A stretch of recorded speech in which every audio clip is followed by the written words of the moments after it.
line arrays have dramatically improved the reproduction of sound for large audiences.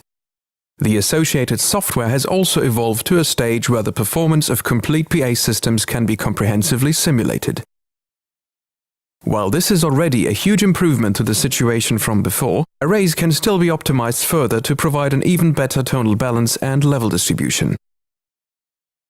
This goes beyond what is achievable with precise mechanical aiming alone and relies on the individual processing of every box in the array.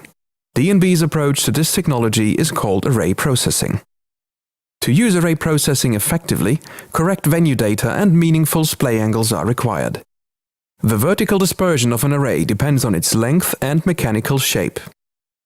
It is also frequency dependent. This means that the tonal balance, or spectral distribution, and the level, or spatial distribution, cannot be completely consistent. This fact is visualized in the level over distance plot in ArrayCalc.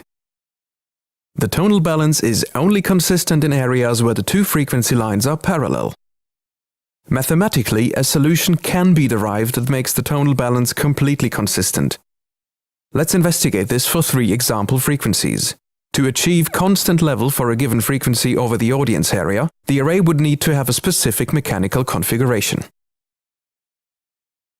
However, to achieve exactly the same result, even for a neighboring frequency, the array's shape would have to be completely different.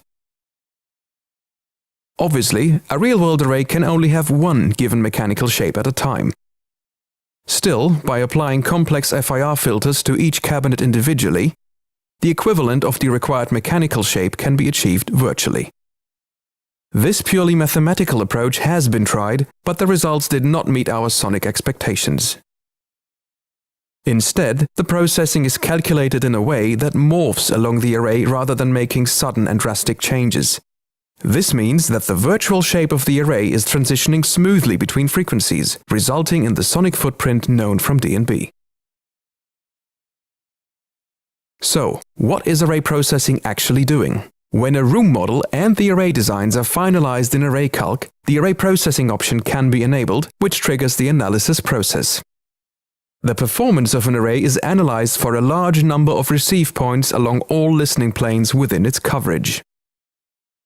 For every receive point, the sound of every loudspeaker is calculated across 240 individual frequency bands. The optimization process evaluates a predefined target frequency response, user-definable settings for level over distance, and processing emphasis. The result is a clever combination of FIR and IIR filters for each individual cabinet. This method keeps the additional system delay for array processing at just 5.9 milliseconds. So, what are the benefits and most important effects? With array processing, an array creates a constant tonal balance throughout its entire coverage with a user-definable level distribution. This is done by redistributing energy from areas where the sound is too loud to areas where more SPL is needed. Array processing also provides seamless compensation of air absorption at high frequencies.